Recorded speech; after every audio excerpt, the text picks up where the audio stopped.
Salam alaikum. Alors une vidéo pour parler de, vous savez, qui se ressemble, s'assemble.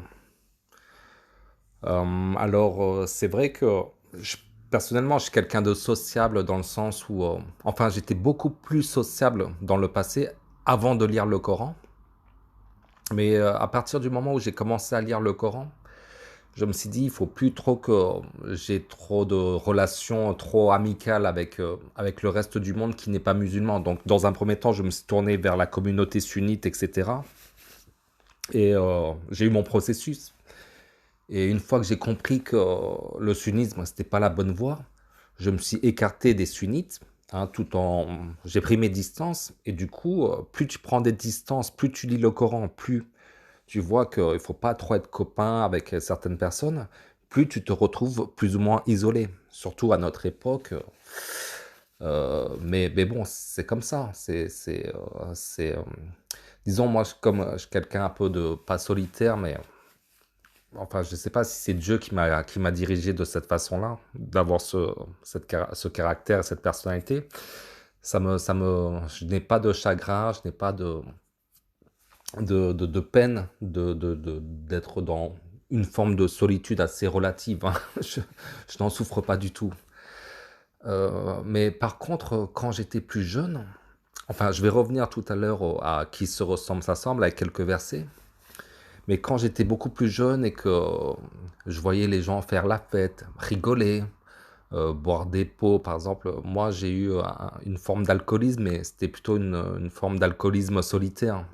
C'était pas un alcoolisme de fête, en groupe.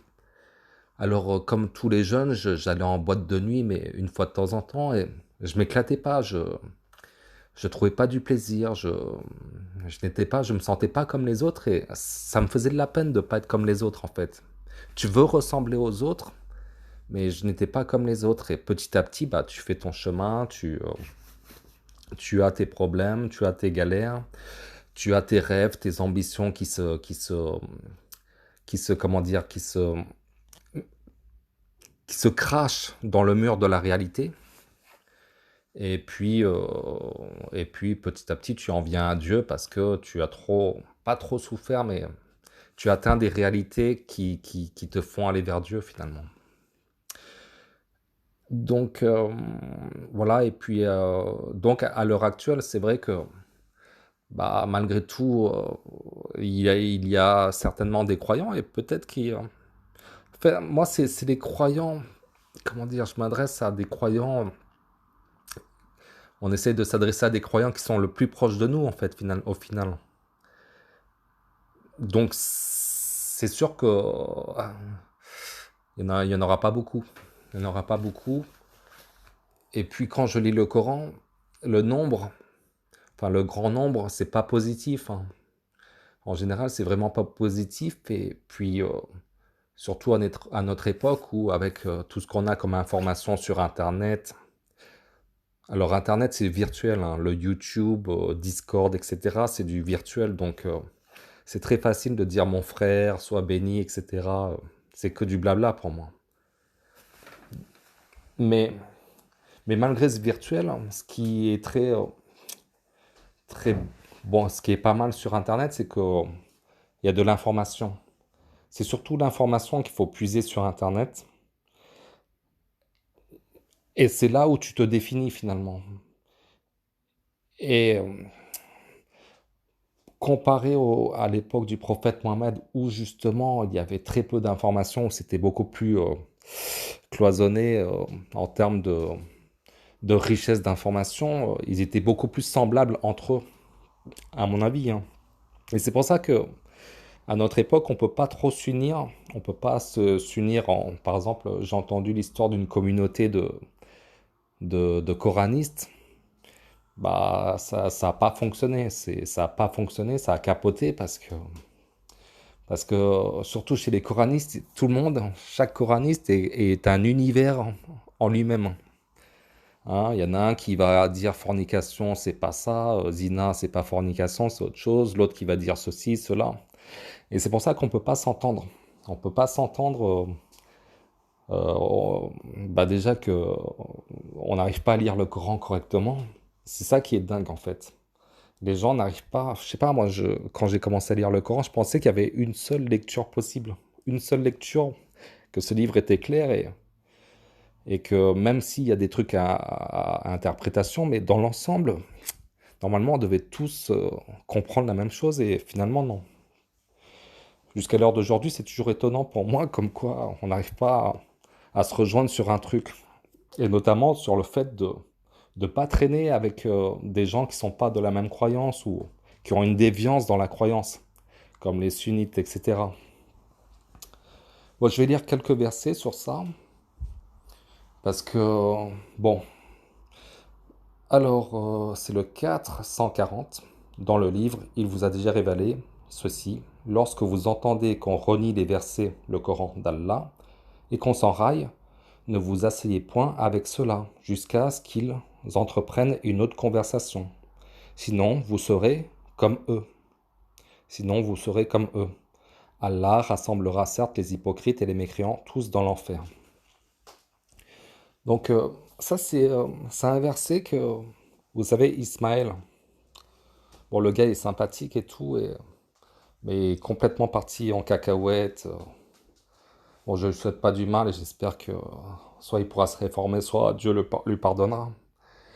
Mais c'est lui qui m'a sorti cette réflexion, que je faisais des débats avec des apostats et tout. Et je l'avais en moi, je connaissais plus ou moins que c'était pas bien de faire des débats avec des apostats ou voire même les laisser traîner sur les commentaires sur ma chaîne. Je savais qu'il y avait quelque chose qui est pas bien, mais tu mets du temps à réaliser les choses. Tu mets du temps à comprendre que faut pas, faut pas t'amuser à laisser une porte ouverte à eux. Et, euh, et c'est pour ça qu'à un moment donné, je suis devenu dur avec des gars comme Doudas Titou, des trucs comme ça, ou Ansel Rick. Parce qu'ils amenaient en fait leur but, à un moment donné, c'était trop visible. Ils voulaient vraiment amener la mécréance aux autres. Bon, un autre verset du type qui se ressemble, s'assemble, c'est le fornicateur n'épousera qu'une fornicatrice ou une associatrice. Et la fornicatrice ne sera épousée que par un fornicateur ou un associateur. Et cela a été interdit aux croyants. Ok, dans le même type de qui se ressemble, s'assemble, les hypocrites hommes et femmes appartiennent les uns aux autres. Enfin, je vais terminer sur une série de versets, mais aussi pour dire que, voilà, quand tu traînes trop avec des gens, quand tu sympathises trop avec des gens qui ne sont pas vraiment de ta croyance et qui ne pensent pas comme toi et que éventuellement vous commencez à partager des points communs, vous vouliez une sorte d'amitié, il y a plein de versets comme ça sur Dieu qui nous dit, qui nous met en garde de ne pas avoir des amis, des alliés, ni chez les juifs, ni chez les chrétiens qui sont amis entre eux, etc. Allah n'aime pas ça.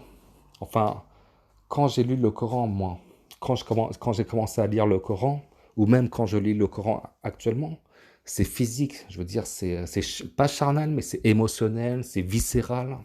Et tout ça, c'est des trucs que tu intègres. Tu sais qu'il y a des choses que tu fais pas bien et que tu fais quand même, mais au fond de toi, ça te travaille. Ça, c'est comme le cas de Aslam Tou. Je fais mince. J'ai eu un rejet, j'ai vomi la relation que j'ai eue avec Aslam Tou. Parce que ce gars, je dis pas qu'il fait exprès, mais pour moi, il usurpe l'identité de l'esprit coranique. Pour moi, il a plutôt l'esprit judéo-chrétien qui mélange tout avec le Coran, etc. Et enfin bref, c'est le sujet d'une autre vidéo, Inch'Allah, peut-être, j'en sais rien. Donc la série commence c'est le 37-26.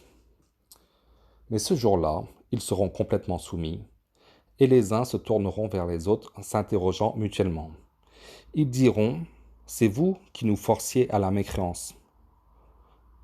C'est vous plutôt, diront les chefs, qui ne vouliez pas croire, et nous n'avions aucun pouvoir sur vous.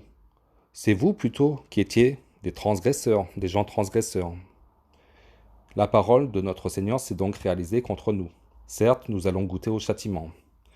Nous vous avons induit en erreur car en vérité nous étions égarés nous-mêmes. Ce jour-là, donc, ils seront tous associés dans le châtiment. C'est-à-dire, ce qui est intéressant, c'est que ils étaient induits en erreur parce qu'eux-mêmes, ils étaient induits en erreur. Ils étaient eux-mêmes transgressé alors qu'ils accusent, soi-disant, les chefs. C'est-à-dire qu'ils se ressemblent, s'assemblent. Tu as été égaré parce que ton cœur était égaré. Les égareurs égarent que les égarés. Les guideurs guident ceux qui sont guidés. C'est juste qui se ressemble s'assemble. Voilà. C'est pour ça que parfois il faut savoir faire séparation. Et encore une fois, parfois c'est pas réfléchi, mais c'est viscéral, c'est physique. Bon allez, à bientôt, Inch'Allah, salam alaikum.